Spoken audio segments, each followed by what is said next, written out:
It's Ruth. It's Ruth that now. She's We're starting. So yeah. I'm delegating it to Matthew actually. It's a dual role. Right. Thanks everybody for attending this virtual meeting of the Governance Committee on Wednesday, the 20th of January 21. For those of you who don't know me, I'm Councillor Deborah Platt, and I'm the chair of this committee. Councillor Tony G is the vice chair. Hello, Tony. Hello, Chairman. Please note that this is a Teams meeting. It's being recorded and the video stream will also be uploaded to YouTube after the meeting. For each item, I will invite members to use the raise hand function on the iPad to make sure any comments you have will get listened to. When speaking, please reference the paragraph number to enable everyone to follow you. Please mute your microphone and video feed when you're not speaking. If the technology fails, I will adjourn the meeting for a few minutes to try to resolve the issue. If not, we'll have to organise a new date and time. So if I can just check everybody's here. I've heard Tony. I can see Mark. I've heard Jean on the phone. Gordon France I've seen. Yvonne, I haven't seen you yet, but I'm here, sure you're Chair. there. Yeah. I'm here. I'm here, Chair Gordon. Gordon, yep. Roy Lees I've seen and spoke to. Kim Snape, I can see you on the bottom there. Yep, I'm here. Yeah. And we've got Charlotte on the phone, is that right? Yes, thank you. Okay, and Peter Ripley's not joined us yet. Is that right? No, okay. Have we got any apologies, Ruth? Sorry, Chair. Matthew's in charge because I'll be leaving in about 5 minutes. So, right, Matthew. I'm not aware that there are any though. No, well, all of us are here anyway. Who needs officers? Only behave yourself. Right, so minutes of the 25th of November 2020, last year. Has anybody got any accuracy problems with them? No, Tony's moved them. Yeah. I'll second it. And Jean has seconded him. Thank you very much. If there's nobody shouting out, I'll take those as passed. Yeah, declarations of interest. As you know, you can shout up whenever you feel that something touches on something you should be declaring an interest. Have we got any now? No, we'll move on. Item 3, external audit update. So this is to receive and consider the report of the external auditor, Grant Thornton. Now, I'm not too sure who's on the line for Grant Thornton because we've had a few personnel changes and some people off at the moment. So if you can shout up. Oh, I can see Barry appeared on my screen. Barry. Hi, Chair. Thank you very much. This one? I'll briefly introduce it. Yes, absolutely. Okay. And I'll also introduce my colleague, Michael Green. So, Michael, not sure if you want to put your camera on as well. My camera's on, Barry. Afternoon, everyone. Hi. Afternoon. Can't see you. So, Chair, just a brief update from us, and then obviously we'll hand over to Tony to give an update on the status of the statement of accounts. So we reported previously that we're running a little bit behind, or quite a lot behind, in relation to the audit of the accounts. Tony did provide us with the draft statement of accounts on Friday evening. So now that we've received those, we'll be able to start our audit in earnest or anger, choose whichever adjective you would like. So we will commence that audit now, and our audit work is already underway. We are still waiting for some information around the planning inquiries, but again, officers should be responding to that.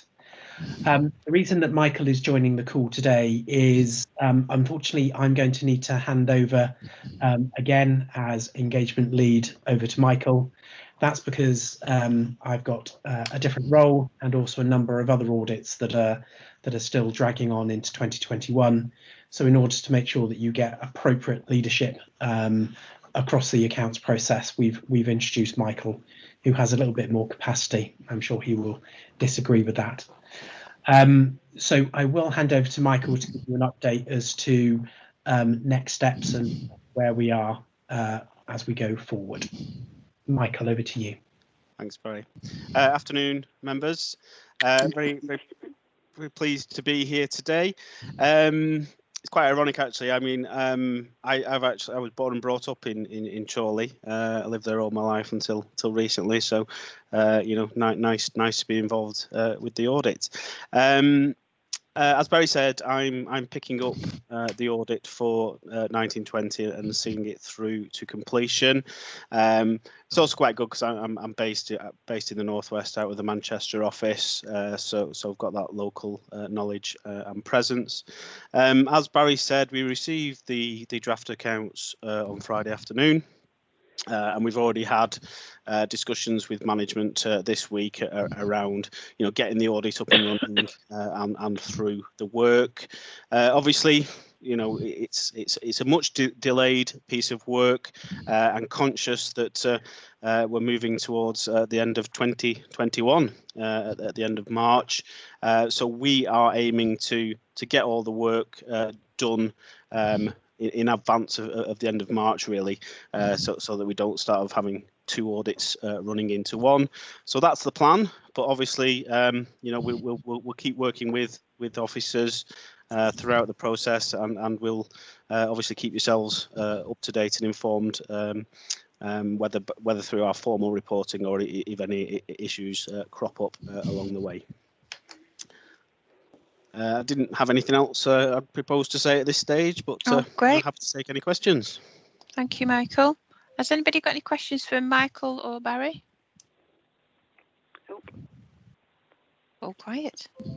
Well, I did put my little hand on, Oh, I'm sorry. I didn't see your little hand. No, I pressed a button in there where it said put your hand up. Press the wrong one. Press the wrong one, all right. What I'd like to ask, though, we're living in very difficult times. So if anything something happens, I know that the chairman would always be too willing to take your call. There are ways we kind of got to make this a good year rather than a bad year, but things are very, very difficult. But as audit, it's imperative that we know what's going on and we can alleviate anything which goes wrong quickly if we know it. If we don't know it when we've had it, haven't we? Thanks for that, offering my services, Tony. I can't really take very technical questions, but I'll try and answer whatever they put to me. So if there's no other questions, can we note that report? Noted. Yeah, seconded. Thank you, everybody. Item 4, update on statement of accounts. I think we're over to Tony this time. Thank you, Chair. Hi, Tony. Hi, and well, yes, very pleased to have reached the point where we've got a draft statement in front of members today. It has been quite a long road. I think we've been over the reasons why that has been before, so I won't repeat any of that here. But yes, we do now have that draft statement. It is complete, other than for the narrative report, which, although in essence a separate document, it is required that accompanies the draft statement of accounts when it is published on the website. So that will be drawn to a conclusion very shortly now, and will be incorporated into the document ready for publication. It's been a longish old wait for the statement, but ultimately now, opening it up, there really are no surprises within it.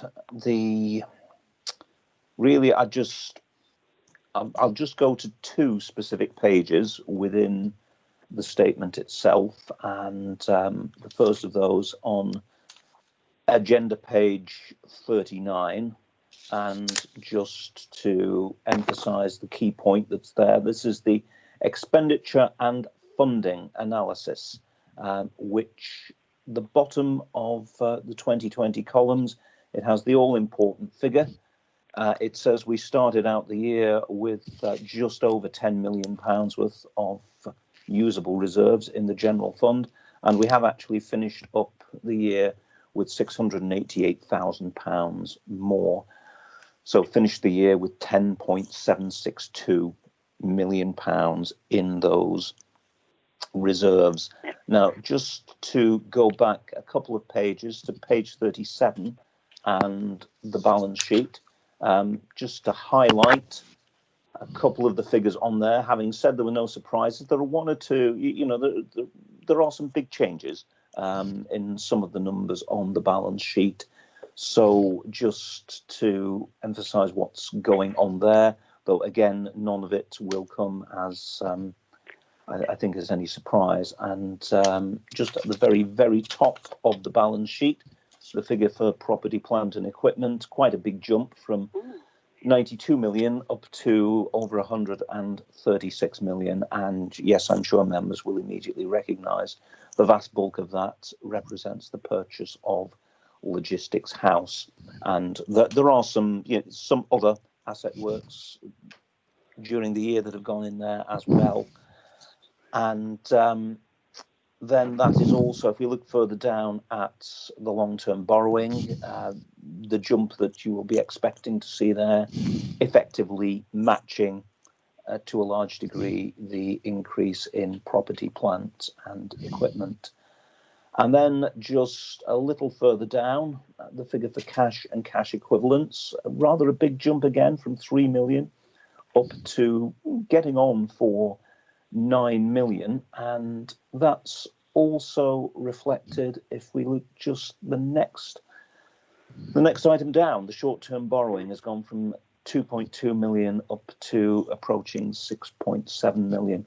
So what was going on here is just right at the very end of the year, as we were getting things moving with the business grants and around the COVID pandemic, there was just a concern that we might be faced with a situation where money went out.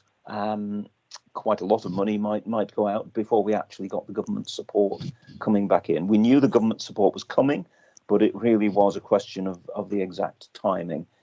So to make absolutely sure the money was there to pay those grants, there was an additional £4.5 million of temporary borrowing at the end of the year. So beyond that, just turning to the body of the report, the report today is just for noting, as has been the case now for a few years at this draft stage. The report is brought to members for noting only. The committee will, of course, be asked for a full formal approval once the audit is completed and that final sign-off is required. Quite a lot of detail on that process is set out in the body of the report, so I won't actually repeat it now. And as our Grant Thornton colleagues have already shared, the audit is effectively now underway. And yes, of course, it would be quite unreasonable of us to press them at this stage for a firm commitment on a finish date. But certainly in every meeting that we've had, there is that mutually agreed objective that we will be done by the 31st of March. So with that, Chair, I'm happy to take any questions on the statement. Okay, any questions, anybody? I'm just seeing if there's any hands. I've got one. Oh, Gary Hall has got his hand up. Thank you, Chair. I just wanted to check something, because I just want to check that Tony's not trying a wheeze. The front page indicates the accounts for 18-19. Oh no! Spot the deliberate mistake. How many times do we all make that mistake? Yeah. That's the page I don't check. Tony, massively gone up in my estimation. If you can get away with it, well done. There's a keen eye there. The wheeze is, if it's 2018-19, it's already signed off, so we're all fine. Yeah, we're done. sorted. We'll go home. Yeah. Anybody? Any questions? No, I can't see anybody else. Tony, are you jumping in there? I was just going to think I didn't spot that, so I'm really depressed. That's unusual. Are we all okay to note that report? Know the report, yeah. Note the report. Okie doke. So item 5, insurance brokerage procurement. Over to Chris. Thank you, Chair. Kerry Maguire, who is our Senior Risk and Insurance Officer, is on the call, and I'd like to invite her to take through the report, if that's okay, Chair.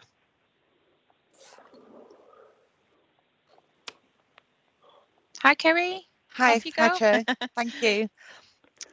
So the purpose of the report really was just to share with members the recent procurement for the insurance brokerage service. So the contract is procured by South Ribble Borough Council on behalf of both authorities, as it's a shared service. We previously went out to procurement in 2016, and it was a 2-year contract, which we could extend for a further 2 years. So we've used up all that period of contract. So last year we needed to go out and procure a new contract. We looked into the best options, and it was agreed that the framework option probably would be the best, given that the bidders would have already had a level of pre-approvement prior to obviously having the opportunity to bid for our contract. We went out and we successfully received 3 bids. So the previous contract was, the annual value was 6,250. We were expecting, given the market conditions, up to a 50% increase on the contract value, but fortunately we successfully secured a bid where the price of the successful bidder was marginally cheaper. So we've actually achieved a 6% saving on the contract value. I think it should be noted that the procurement went out on a 30% price and 70% quality. So the main focus of the procurement was on the quality of the brokerage service that we was going to achieve, and the successful bidder also scored higher on the quality questions. So all round, I think I'm hoping it's going to be a very good contract that's going to deliver savings when it comes to procuring our insurance policies, which we will be doing this year. So the new broker will be taking us through that. I think that's it. I think it's just worth noting it is a very small contract value, but the brokers receive additional remuneration. So on each policy that they place for the authorities, they then get an additional 3.5% insurance services brokerage fee. So that's basically where they're making the money on the insurance contracts. I think that's, if anybody's got any questions, Chair. Thanks, Kerry. Chris, I think that was a worthwhile procurement exercise. I don't know whether it should be classed as marginal decrease, though. I think it's a massive decrease. It's quite a shock. It is a shock, isn't it? Yeah. Chris? Thanks, Chair. It is a worthwhile procurement exercise. I mean, knowing that the total value was likely to be within the small procurement range, it might be seen as unusual to go out on a framework agreement, but we felt it was important to demonstrate best value rather than just going out for quotes, to go out to the wider market. Particularly for this kind of service, which is quite specialist. But what was really gratifying was that this is quite a local provider. So it's not one of the big multinationals that tend to pick up a lot of these contracts. It is somebody who's local and will provide, on the face of it, excellent service. You know, the quality score was the best, I think you said, Kerry, wasn't it? Oh, let's hope they carry that through for us. Tony, you've got your hand up. Yeah, I couldn't believe it. 840 is marvellous. But they've talked the talk. Let's see if they do the deal. Yeah, exactly. Yeah. Yeah. Lovely. Any more questions from anybody else? I don't think I've got any more hands. Tony, put your hand down. All right. Can we note that report, everyone? Lovely. Yeah. Silence is golden. I'll take that as a yes. Yeah. Excellent. Thank you. So item 6, new model code of conduct. Back over to Chris again. Chris? Thank you, Chair. I won't pass this one on. You members will have heard me over a number of occasions over the last 12 months talking in terms of a new model code of conduct, a new model for standards. we've been waiting on it being prepared by the LGA for quite some time. It came out on the 23rd of December. It actually came out a couple of weeks ahead of that, but then they withdrew it and then they republished it again on the 23rd of December. So I felt it was important, whilst I'm not asking members to make any decisions in relation to it today, to have access to it so that they can start reviewing it and having a look at it when we actually, as early as possible, because obviously we will be looking at whether it's whether it's appropriate for the council to adopt this code. Now, the reason I'm not being a little bit firmer about it is members will remember the recommendations that were made by the Office for Standards in Public Life, one of which was to try and provide consistency of approach in multi-tier authority areas and across neighbouring authorities. So one of the things we do want to get clarity on is what the approach of Lancashire County Council in particular as being the upper tier authority in this area, but also on our neighbouring authorities, one of which will be easier than others given my role across the two, but whether they're going to be looking at adopting this code of conduct as well. The benefits of having the single code that covers multiple areas is consistency, not only for members of the public who won't have to check different codes depending on which authority a councillor is representing, but also for councillors who are perhaps multi-hatted and working across a number of authorities themselves. There'll be consistency for them in the approach. So as I say, it's not, you won't find it a startling change from the current code of conduct that has been presented, because a lot of the recommendations that were made by the Office for Public Standards in Public Life were already implemented or adopted after their report. It is a bit more prescriptive than our code. And there's two schools of thought on that as to whether that's a good thing or a bad thing. But whatever it is, I'm sure we can work with it and make it work for this authority. So I'm happy to take any questions on it, Chair. Thank you, Chris. Any questions from anyone about? Yeah, I would like to ask a question. I would think Chorley Borough Council and South Ribble now, because he's in charge of both, our code of conduct has been absolutely brilliant and the way we run it. We're not going to dilute that achievement, are we, if we adopt this? The simple answer is no, because without wanting to be too fawning to members, because that's not really my style, but it's my style. I have to acknowledge that the code of conduct is about members taking responsibility for their own actions. So I'd like to think that whatever the code is in place, that will not necessarily impact on the standards that members will display, the standards of behaviour that members will display, because like I acknowledge, Tony, you're right, standards at Chorley are very high, and that's largely down to the approaches of the members themselves and the groups and the mutual respect that I think there is held within the authority. The code is more prescriptive. My only reticence around it is that kind of takes away the obligation on members to think about what they're doing a bit. If you've actually got a list of instructions to follow, you think about the way you're conducting yourself less, more, and perhaps more around how I can fit this into the behaviours outlined in the code. So that's my only little reluctance about it. But it comes down to the personal behaviour of members and their approach to these things. And as I say, I'm confident in that, Chorley and South Ribble. Excellent. Any other questions or queries? I can't see any hands, but shout up if I've missed you. Can we note that report? Move it, Jim. Thank you. Staying with Chris. Ripper. This one's a bit quicker, Chair, although that last one didn't take too long. There have been no applications made for any RIPA authorities in the last quarter, since the last meeting. Done. Less than a minute. What does RIPA mean? Councillor G, the Register I will of have this Investment for you. Power Act. Yeah, Regulation of Investigatory Powers Act. Yeah. It's the act that controls how we can covertly surveil members of the public. Without ripping them apart. Yeah. Ripper. Well, we saved that for later. That one fell flat, Tony. So jumping over to the work program. Sorry, has everybody read that and had a look at it? Yeah. And can we note that one? Yeah, no. Move that we note it. Yeah. Lovely. Yeah, checking that. Noted. Okay.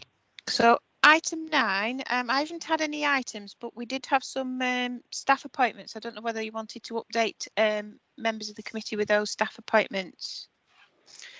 Thank you, Chair. Yes, it's just to confirm, members will recall the last meeting where we discussed the audit work plan, and one of the reasons where there have been some problems about delivery of the audit work was, putting aside the COVID issues, was there were some staffing related issues. We've now appointed a service lead for the shared audit and risk post. That's a name that may be familiar to some. It's Dawn Heighton. And we've also appointed to the senior auditor post. So moving forward, hopefully both will start at the beginning of February, and moving forward we'll have, we will have a robust and resilient audit service that will move forward the internal audit programme. Lovely, thank you for that. So as I say, I've no items been raised, so I'm going to close the meeting. That's a quick one. Thank you Brilliant. all for attending. Thank you, Chair. Mr. Chair. Thank you, Chair. See you all Bye. soon. Thank you, Chair. See you all you. soon, we Bye-bye. hope. Yeah, bye. Goodbye. Thank you.